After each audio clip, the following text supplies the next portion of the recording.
Welcome to the way of success. আজকে আমরা একটা ফিজিক্সের ফার্স্ট চ্যাপ্টার দিয়ে শুরু করছি, যেটা হচ্ছে ইউনিটস মেজারমেন্ট। এই যে চ্যাপ্টারটা সেটা অলরেডি আমরা কিন্তু হিস্ট্রি, জিওগ্রাফি, পলিটি, ইকোনমিক্স এবং কারেন্ট অ্যাফেয়ার্স এর উপরে ভিডিও আনছি এবং শুরু করলাম আমরা আমাদের সায়েন্সের প্রথম ভিডিও ফিজিক্স ক্লাস দিয়ে। তো চলো আমরা এই সেশনে কি কমপ্লিট করব, এই চ্যাপ্টারে যে এই সেশনে আমরা যে চ্যাপ্টারটা কমপ্লিট করব সেটা হচ্ছে ইউনিট এবং মেজারমেন্ট। ইউনিট এবং মেজারমেন্ট জানার আগে সবার আগে আমাদেরকে জানতে হবে কোয়ান্টিটিস কি। কোয়ান্টিটিস কি? কোয়ান্টিটিস বলতে আমরা কি বুঝি? বাংলা ভাষায় যাকে বলা হয় পরিমাণ, তাই তো? এই পরিমাণ জিনিসটা কি? কোনো কিছু কতটা আছে সেটা বোঝাতে ইউজ করা হয়। মানে সেটা সেটা কি বোঝাচ্ছে? সেটা নাম্বার বলছে বা সংখ্যা বলছে, তাই তো? তো সেই সংখ্যা বোঝাতে আমরা ইউজ করি। মনে করো আম, আম তুমি বাজার থেকে কিনতে গেলে তুমি বললে 1 কিলো আম দাও বা 10 পিস আম দাও, 10টা আম দাও। এই যে সংখ্যা বলছো, এটাই হলো কোয়ান্টিটিস। এই অবধি তো সবাই জানো যে আমরা কোয়ান্টিটিসকে এরকম ভাবে ইউজ করি। এবার এই কোয়ান্টিটিসকে ভাঙলে আমরা তিনটে ভাগে ভাগ করতে পারি। একটা হচ্ছে আমাদের ফান্ডামেন্টাল কোয়ান্টিটিস, একটা হচ্ছে আমাদের ডিরাইভড কোয়ান্টিটিস, আর একটা হচ্ছে আমাদের সাপ্লিমেন্টারি কোয়ান্টিটিস। ঠিক আছে, সাপ্লিমেন্টারি কোয়ান্টিটিস। তো আমাদের এই টপিকগুলো জানতে হবে কোনটা কি। তো চলো এই ফান্ডামেন্টাল ফান্ডামেন্টাল কি? এটা do not depend on others, don't depend on others, মানে অন্য কোনো জিনিসের ওপরে ডিপেন্ডই করছে না। ডিরাইভড কি করছে? ডিরাইভড হচ্ছে ডিপেন্ড অন আদার্স, মানে অন্য টপিকের ওপরে বা অন্য জিনিসের ওপরে ডিপেন্ড করছে। আর এদিকে সাপ্লিমেন্টারি কি? সাপ্লিমেন্টারি হচ্ছে কারোর ওপরে এই আইদার অর বা নাইদার নর, মানে ফান্ডামেন্টাল বা ডিরাইভ কারোর ওপরে নির্ভর করছে না, এ নিজের মতো একটা মানে ইউনিট বা কোয়ান্টিটি সে রিপ্রেজেন্ট করছে। ঠিক আছে, তাহলে ফান্ডামেন্টালি কি বলেছি? কারোর উপরে ডিপেন্ড করে না। মনে করো কোনো জিনিসের দূরত্ব বলছো, দূরত্ব বলতে গেলে কি বলবে? কত কিলোমিটার, কত মিটার, এটা কি কারোর উপরে ডিপেন্ড করছে? ডিপেন্ড করছে না। তাহলে এটা হচ্ছে ফান্ডামেন্টাল কোয়ান্টিটিস। ডিপেন্ড করছে, যেমন মনে করো প্রেসার বলতে চাইছো, প্রেসার বলতে গেলে কি বলবে? Force by area. তাহলে ফোর্স মানে আমরা জানি এম ইন্টু এ, ঠিক আছে, বাই এরিয়া। তাহলে এই যে টোটাল কনসেপ্টটা, এই কনসেপ্টটা একজনের উপরে মানে ফান্ডামেন্টালের উপরে আমাকে ডিপেন্ড করে তৈরি করতে হচ্ছে, তাই এটাকে ডিরাইভ বলছি। আর সাপ্লিমেন্টারিতে আমরা কি বলছি? সাপ্লিমেন্টারিতে বলছি অ্যাঙ্গেলের যে ব্যাপারটা থাকে, যেটা যদি আমরা সিম্পল বলি, ঠিক আছে, সেক্ষেত্রে সেটা রেডিয়ান হয়ে যায়, আর যদি আমরা সেটাকে সলিড অ্যাঙ্গেল বলি তাহলে স্টারডিয়ান হয়ে যায়। ঠিক আছে, এই দুটো জিনিস আমাদের মনে রাখতে হবে। এবং কোন কোয়ান্টিটিটা কিরকম সেটা আমাদের জানলাম, যে ফান্ডামেন্টাল মানে নিজের সমস্ত মানে একটা ব্যাপার থাকছে, ডিরাইভড মানে অন্য কারোর উপর ডিপেন্ড করে তৈরি হচ্ছে, সাপ্লিমেন্টারি মানে রেডিয়ান আর স্টারডিয়ান থাকছে। কিন্তু আমরা যদি ডিরেকশনের উপরে ভিত্তি করে বলি, ডিরেকশনের উপরে ভিত্তি করে আমরা বলতে পারবো যে কোয়ান্টিটিস দু প্রকার, একটা হচ্ছে স্কেলার আর একটা হচ্ছে ভেক্টর। ওকে, ভেক্টর। স্কেলার মানে কি? যার শুধু মান আছে, কোনো দিক নেই।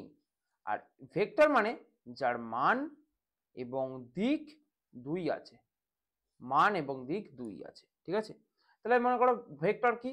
ভেক্টর হচ্ছে ভেলোসিটি বা বেগ, তারপরে কি? ত্বরণ। কিন্তু এদিকে স্কেলার কি? মনে করো কিলোগ্রাম, ওজন যেটা, মিটার। ঠিক আছে, এই যে কনসেপ্টগুলো সেগুলো হচ্ছে আমাদের স্কেলার কোয়ান্টিটি, আর এগুলো হচ্ছে ভেক্টর কোয়ান্টিটি। এই দুটো টপিক কিন্তু আমাদের জানতেই হবে, এই যে আমাদের ফার্স্ট যে সেশন সেখানে। ওকে, এছাড়া আমাদেরকে আরো কিছু জানতে হবে, যেমন কোনটাকে কি দিয়ে বোঝানো হয়। লেন্থকে আমরা এল দিয়ে বোঝাই, মাসকে আমরা কেজি দিয়ে বোঝাই, টাইমকে আমরা টি দিয়ে বোঝাই, বা এটাকে মনে করো সেকেন্ড দিয়ে বোঝাই। ঠিক আছে, এটাকে অথবা সেকেন্ড দিয়ে বোঝাই। ঠিক আছে, ইলেকট্রিক কারেন্টকে আমরা অ্যাম্পিয়ার দিয়ে বোঝাই। এই জিনিসগুলো কিন্তু আমাদেরকে জানতে হবে। প্রত্যেকটা জিনিসের আলাদা আলাদা নির্দিষ্ট ইউনিট আছে, সেগুলো আমাদের জানতে হবে। এখানে পরীক্ষায় এখান থেকে কিন্তু কোশ্চেন আসে। আর টেম্পারেচারকে আমরা কি দিয়ে বোঝাই? ডিগ্রি সেন্টিগ্রেড, অথবা আমরা বোঝাই, দাঁড়াও এগুলোকে আমি আলাদা করে দিই, হ্যাঁ, এগুলোকে ডিগ্রি সেন্টিগ্রেড বোঝাই, অথবা ফারেনহাইট, অথবা কেলভিন। ঠিক আছে, এই তিনটে জিনিস দিয়ে কিন্তু আমরা রিপ্রেজেন্ট করি আমাদের টেম্পারেচার কনসেপ্টকে। এইবার আমাদের জানতে হবে ডাইমেনশন আমরা কি করে বের করব। ঠিক আছে, কারণ পরীক্ষায় কিন্তু ডাইমেনশন বের করতে দেয়, তো ডাইমেনশনের উপরে আমাদেরকে জানতে হবে।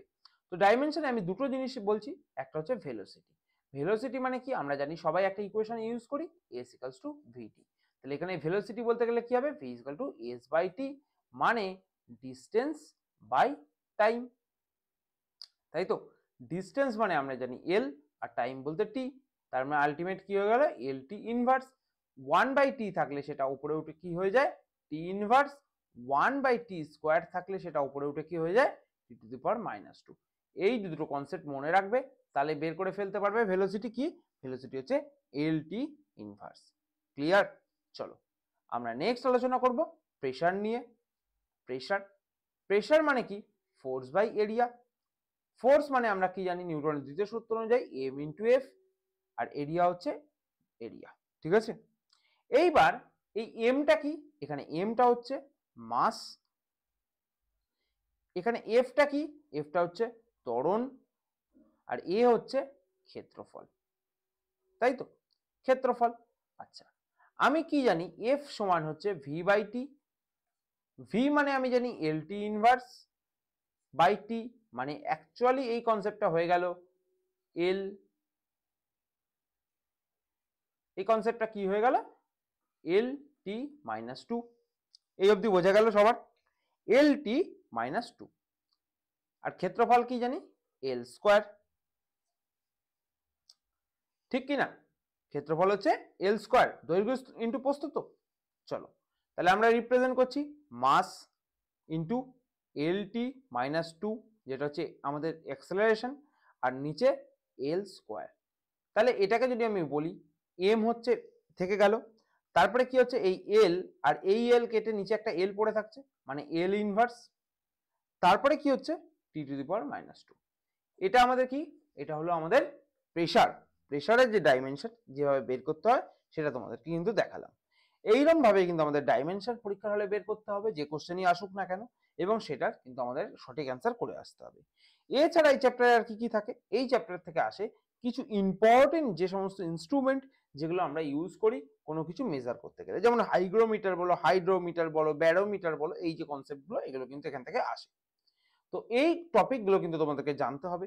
যদি এই মানে এই যে জিনিসটা কি কি রয়েছে এই সম্পর্কে একটা বেসিক আইডিয়া তোমরা পেয়ে গেলে, কিভাবে পড়তে হবে সেটা জেনে গেলে, কি কি আসে সেটা জেনে গেলে, এবার চলো আমরা আলোচনা করব কিছু নর্মাল কোশ্চেন যেগুলো কোনো না কোনো পরীক্ষায় এসছে, যা বা কোনো পরীক্ষা আসতে পারে। যেমন এখান থেকে কি আসতে পারে, সাউন্ড, সাউন্ড থেকে কি কোশ্চেন আসতে পারে, হার্জ কিসের ইউনিট, আমি এগুলো আলোচনা করছি। হার্জ কিসের ইউনিট, হার্জ হচ্ছে ফ্রিকোয়েন্সির ইউনিট, ঠিক আছে। তো ফ্রিকোয়েন্সিকে আমরা হার্জ দিয়ে রিপ্রেজেন্ট করি। অ্যাম্পিয়ার কিসে ইউজ করি, ইলেকট্রিক কারেন্টে। ভোল্ট কিসে ইউজ করি, আমাদের ভোল্টেজে। এই কনসেপ্টগুলো কিন্তু আসে। যদি এই রকম ভিডিও তোমাদের ভালো লেগে থাকে তাহলে অবশ্যই কিন্তু এই কমেন্ট সেকশনের নিচে জানাবে যে তোমরা এই ধরনের ভিডিও আরো পেতে চাও। তাহলে কিন্তু আমরা আরো সায়েন্সের উপরে এইরকম ধরনের ভিডিও তোমাদের নিয়ে আসবো, যেখানে ফুল কনসেপচুয়াল ভাবে আমরা আলোচনা করব, ফুল কনসেপ্ট থাকবে। সেই কনসেপ্ট ক্লাস কিন্তু তোমরা পেতে গেলে অবশ্যই কিন্তু নিচে কমেন্ট করতে হবে, লাইক এবং শেয়ার করতে হবে। আজ এই অবধি, নেক্সট দিন কিন্তু আমরা নতুন কোনো টপিক নিয়ে আলোচনা করব, নতুন ভাবে আলোচনা করব। চ্যানেলটা ভালো লেগে থাকলে অবশ্যই লাইক, শেয়ার এবং সাবস্ক্রাইব করো। চলো নেক্সট দিন আবার নতুন টপিকে আবার নতুন ভাবে দেখা হবে। Thank you.